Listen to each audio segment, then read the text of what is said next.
hermanos, ¿cómo están? Dios les bendiga.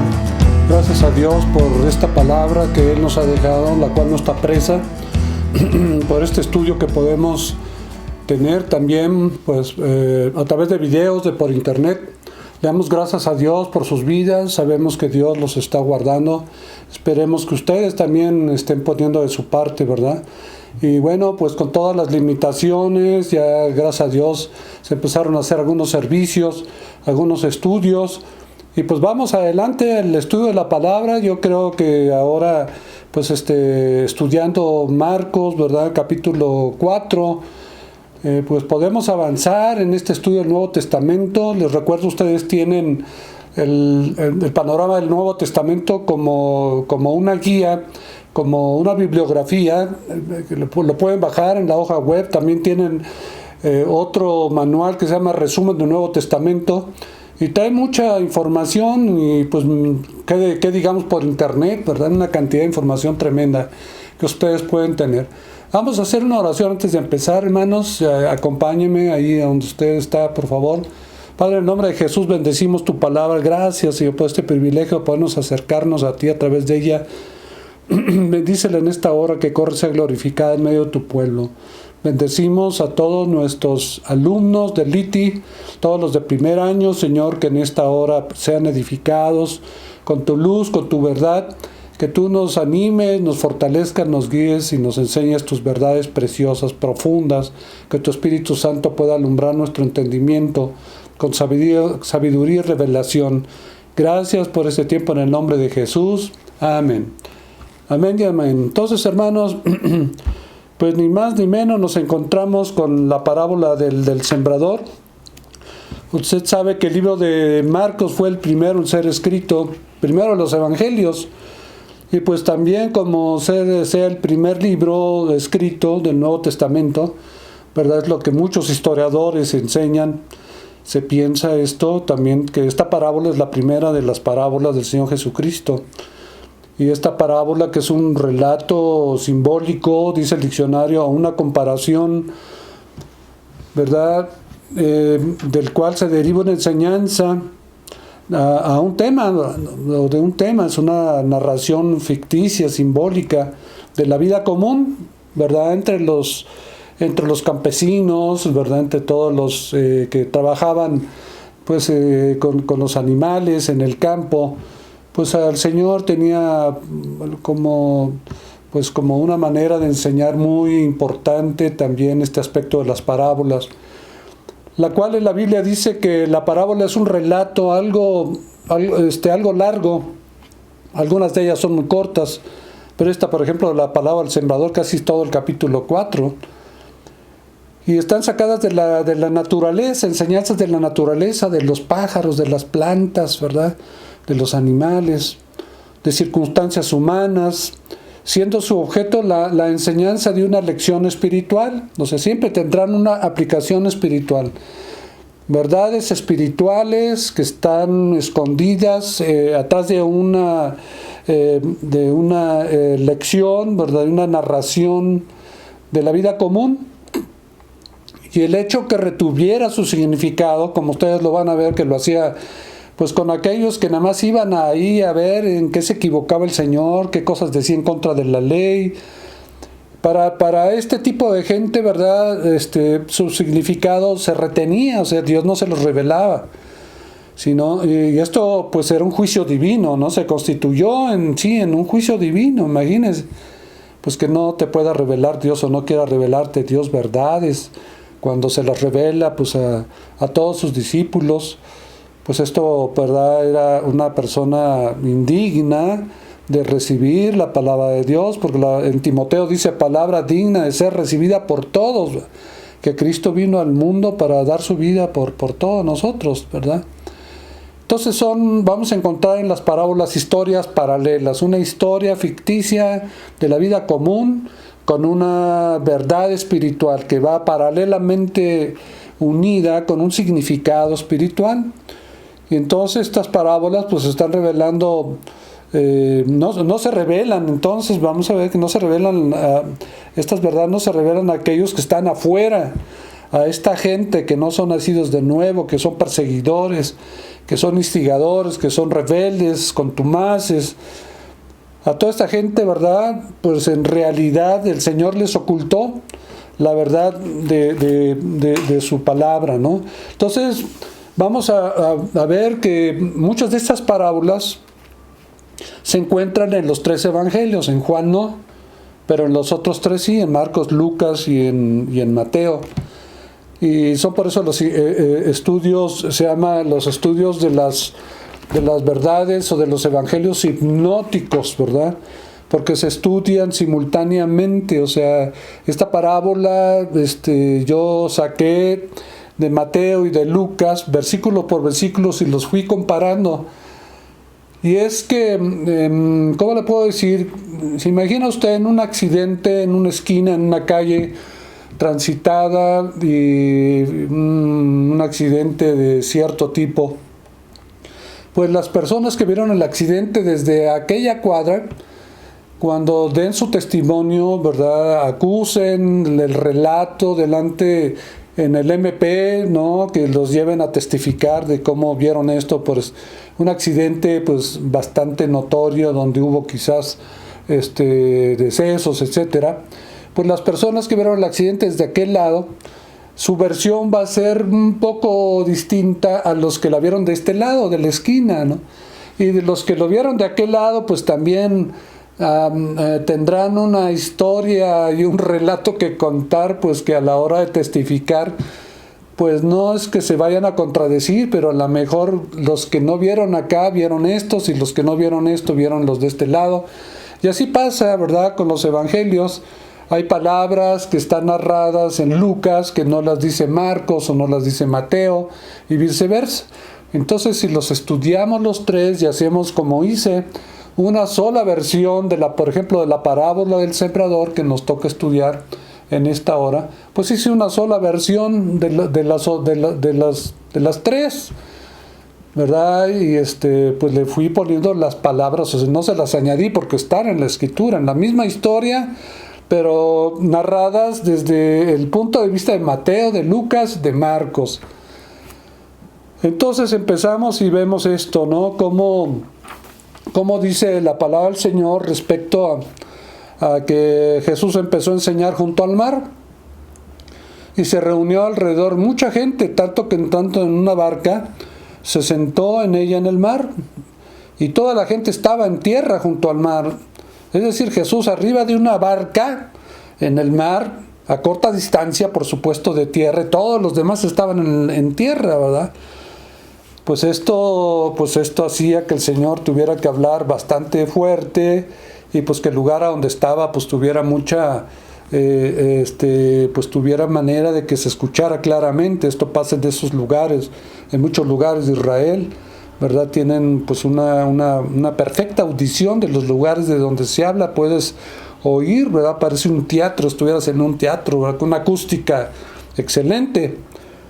Entonces dice el versículo 2, y les enseñaba por parábolas muchas cosas, y les decía en su doctrina.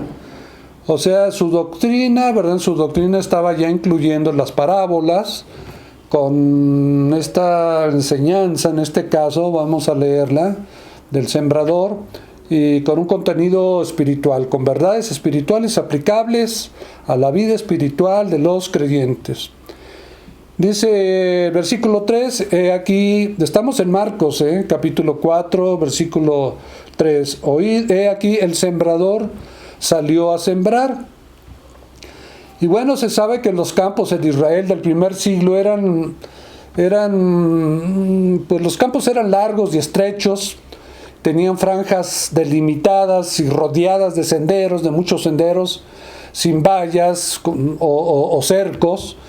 Y entonces, para esparcir las semillas, ¿verdad?, el sembrador tomaba un puñado de una bolsa donde llevaba todas las semillas, que las llevaba en un costado, y las iba arrojando en una amplia franja de terreno, ¿verdad?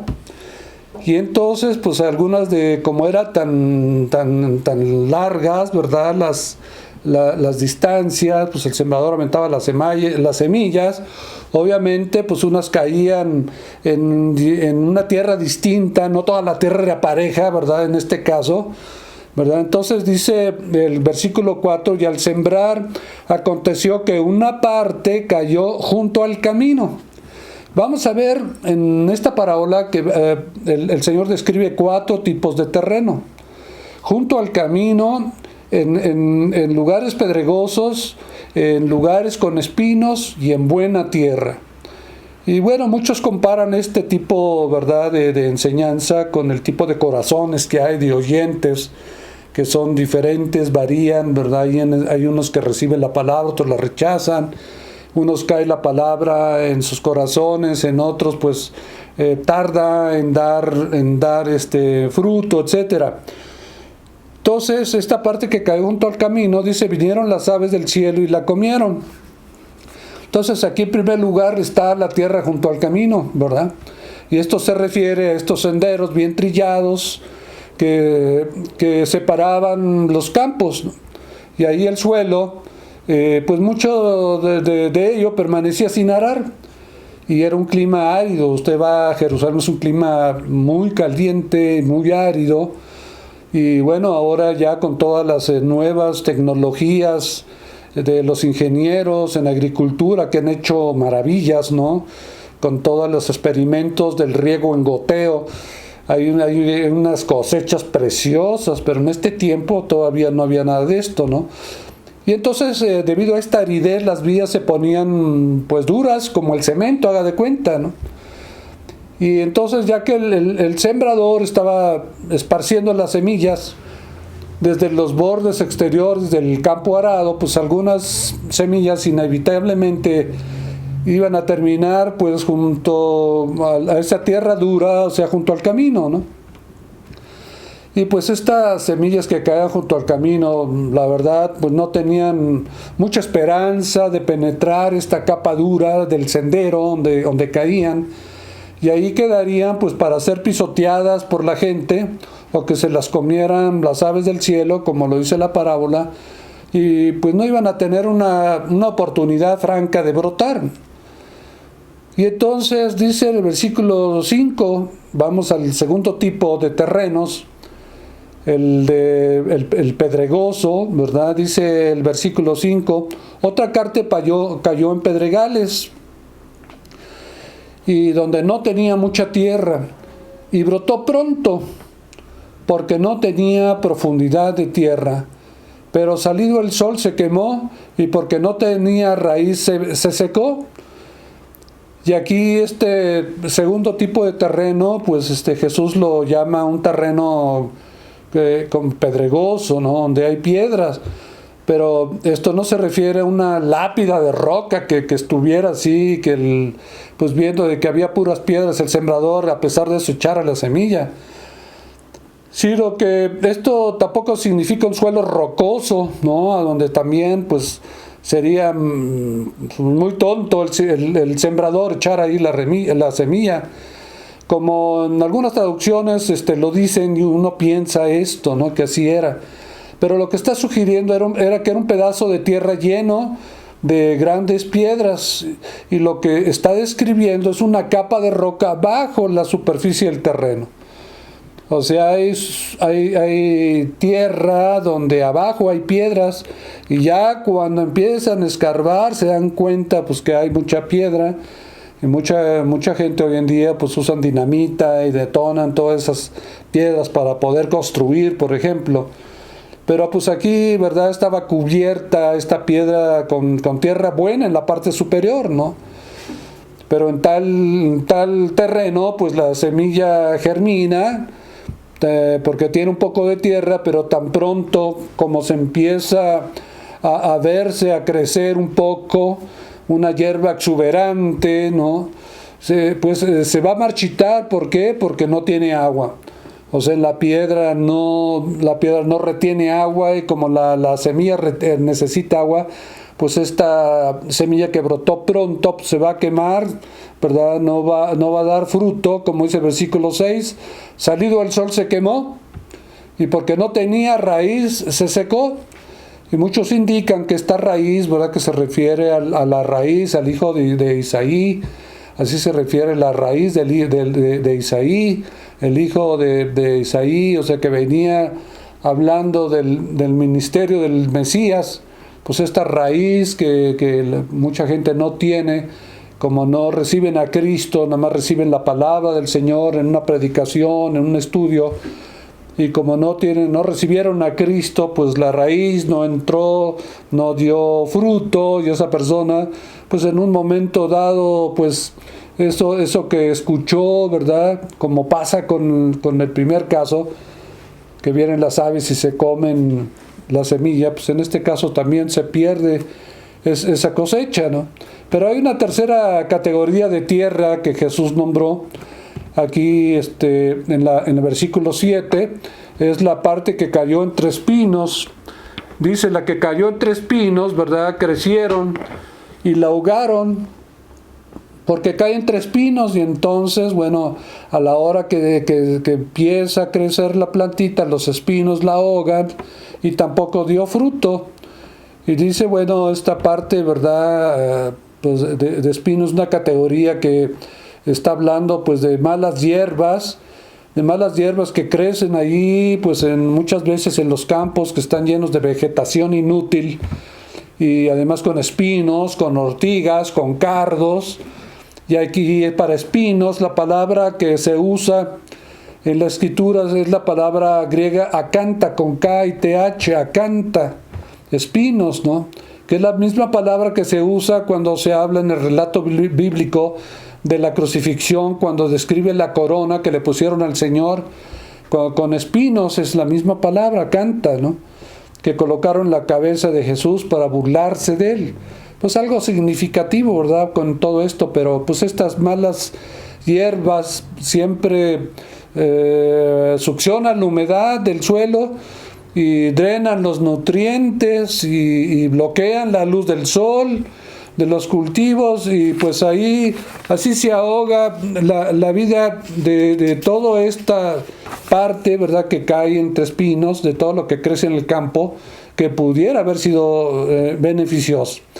Y una cuarta parte finalmente, ¿verdad?, de categoría de tierra, el versículo 8 nos dice, pero otra parte cayó en buena tierra y dio fruto, pues brotó y creció y produjo a 30, a 60 y a 100 por uno.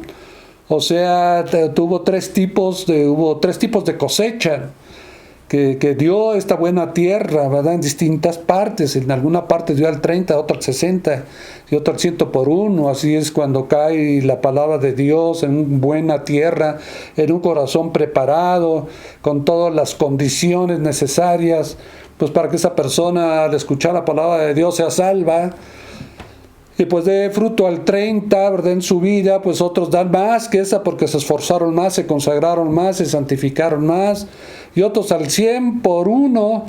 Pues maravilla, ¿verdad?, aquellos que pues vivieron pegados a la palabra del Señor, permanecieron en la palabra, obedientes, etcétera, etcétera. Entonces estas semillas que caen en este campo, en este tipo de tierra, se desarrollan muy bien y pueden profundizar en el suelo sin ser pisoteadas, holladas, como dice aquí en el Evangelio, por los hombres, y que los pájaros las pudieran ver y comérselas.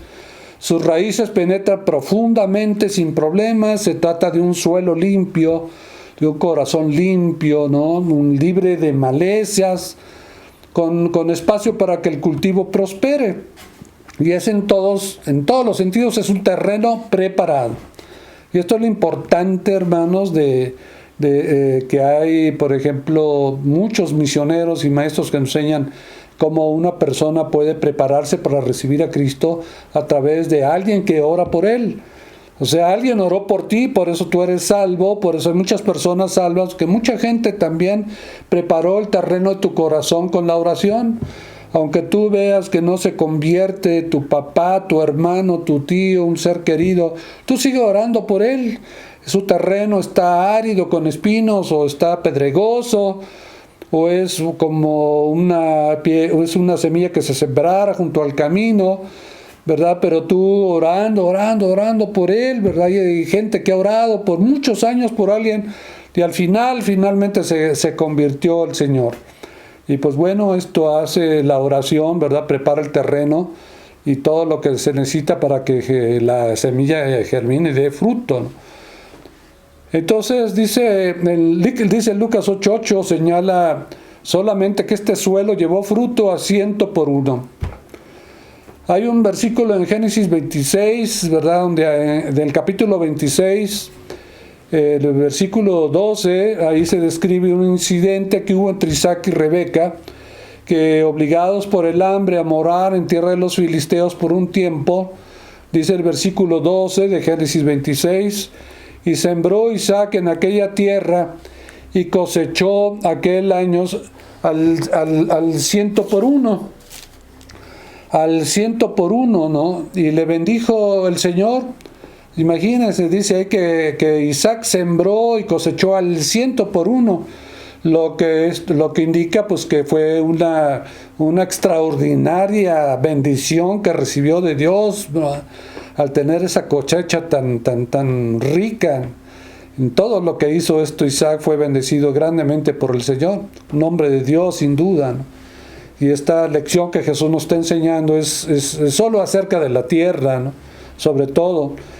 Y vemos aquí también que cuando habla pues de misterios, ¿verdad? Está hablando acá, por ejemplo, vamos a leer ahora versículo 9.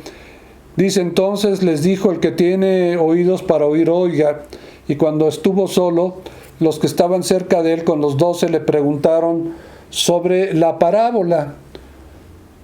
Entonces les dijo: a vosotros os es dado saber el misterio del reino de Dios.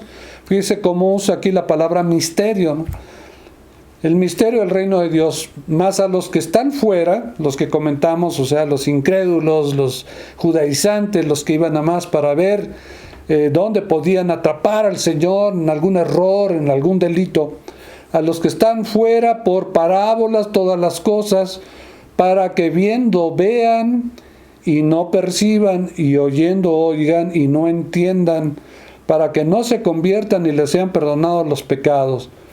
Y les dijo: ¿no sabéis esta parábola? ¿Cómo pues entenderéis todas las parábolas? Y aquí, bueno, les decía que la palabra misterio no se refiere a algún estilo gnóstico de enseñanza secreta como la que abundaban en esos días, ¿no? Entre los griegos sobre todo, y que solamente ciertos devotos o iluminados, illuminatis, podían conocer esos misterios de esas sectas. Tampoco está escribiendo acá la palabra, cuando se refiere a misterios, está hablando de secretos esotéricos, ¿verdad? Como los que existen entre los masones y otras sectas. Cuando el Nuevo Testamento aquí habla de misterios, su significado es simple y bastante definido. Y nos dice el diccionario que un misterio bíblicamente es una verdad espiritual que era oscura o estaba totalmente oculta bajo el Antiguo Testamento, ¿verdad? O bajo el Antiguo Pacto, pero ahora en el Nuevo Testamento es revelado plenamente. O sea, en el Antiguo Testamento había así muchos misterios, ¿verdad? Muchas figuras, muchas formas que estaban ocultas, verdades ocultas, y que después en el Nuevo Testamento el Señor Jesús las fue revelando poco a poco, y la palabra y la doctrina siguiente a la época del Señor Jesucristo todas las cartas de los apóstoles, ¿verdad? En las epístolas. Así que pues dice en Efesios 6:19 como el Evangelio, por ejemplo, en sí era un misterio. Dice Efesios 6:19, dice Pablo: y por mí, a fin de que al abrir mi boca, o sea, les decía, oren por mí, a fin de que al abrir mi boca me sea dada palabra, para dar a conocer con denuedo el misterio del Evangelio. Ahí se usa la palabra misterio. Ahí era un misterio el Evangelio. O sea, el Antiguo Testamento no sabían que era el Evangelio, lo vino a dar a conocer Jesús. O sea, venían Isaías 53 y solamente algunos muy eruditos y por revelación divina lograban entrever. Dice que los profetas, ¿verdad? Y los indagaban diligentemente acerca de las verdades que hablaban de este Cristo que vendría, de las cosas pues que estaban ocultas para ellos, pero que les iban a ser reveladas después a los profetas y apóstoles, ¿verdad? Por el Espíritu Santo. También la encarnación de Cristo también se ve como un misterio en Colosenses 4:3. Ahí dice que era el misterio de Cristo. También vean en Colosenses 4:3 nos dice acerca del misterio de los gentiles. Dice, orando también al mismo tiempo por nosotros para que el Señor nos abra puerta para la palabra, a fin de dar a conocer el misterio de Cristo, por el cual también estoy preso. Y bueno, lo vimos, ¿verdad? Que esto era un misterio, la encarnación, el misterio de Cristo, se ve así, pues no sabían a qué se refería. Los mismos discípulos del Señor no sabían a qué se refería cuando hablaba Jesús de la resurrección, de su resurrección, ¿ve? Entonces, el hecho de que los gentiles serían coherederos también y copartícipes del Evangelio era uno también de los misterios que estaba pues guardado en el Antiguo Testamento por muchos años. O sea, a Abraham se le reveló, pero por muchos años el Evangelio no se predicó a los gentiles, hasta Hechos de los Apóstoles en casa de Cornelio, por el apóstol Pablo. Dice Pablo en Efesios 3:5 que hablando de este misterio, porque para los judíos solamente los judíos iban a ser salvos, Dios solamente iba a salvar al pueblo judío, ¿verdad? Pero era un misterio escondido que también a los gentiles Dios los iba a salvar. Y dice Pablo, hablando de este misterio que en otras generaciones no se dio a conocer a los hijos de los hombres, como ahora es revelado a sus santos, apóstoles y profetas por el Espíritu. Ve todas estas verdades que no fueron reveladas en el Antiguo Testamento, ahora en el Nuevo Testamento empezaban a ser hechas claras con la predicación y la enseñanza apostólica. Pues a toda la gente, ¿verdad?, que escuchaban esto se maravillaban de estas revelaciones tan escondidas por tantos años, ¿verdad?, que estaban en la Escritura. Así que para el resto de los misterios se mantuvieron escondidos también este simbolismo que tienen las parábolas. De manera que entonces, pues recuerden que Jesús instó, o sea, exhortó, ¿verdad?, a cada persona que escucharan y pusieran mucha atención. Al Señor Jesús le interesa mucho que pongas atención siempre cuando la palabra se enseña, cuando tú la estudies, no estés pensando en lo que vas a hacer en la tarde, mañana en la mañana, en lo que tienes pendiente. Trata de concentrarte, poner atención para que esta sensibilidad que te permite el estar concentrado en la palabra, ¿verdad?, en tu mente, en tu corazón, tú puedas percibir revelaciones que son tan sutiles, que el Espíritu Santo así habla de una manera pues muy, muy fina, ¿verdad?, y muy especial. Esto dice Lucas 8:18, el Señor Jesús les decía, también dentro, ¿verdad?, de la parábola del sembrador, pero en Lucas, como se narra en Lucas 8, en el versículo 18, Jesús les dijo, miren pues cómo oís, mirad pues cómo oís, y lo dijo en voz muy fuerte, porque a todo el que tiene se le dará, y a todo el que no tiene, aún lo que piensa tener se le quitará.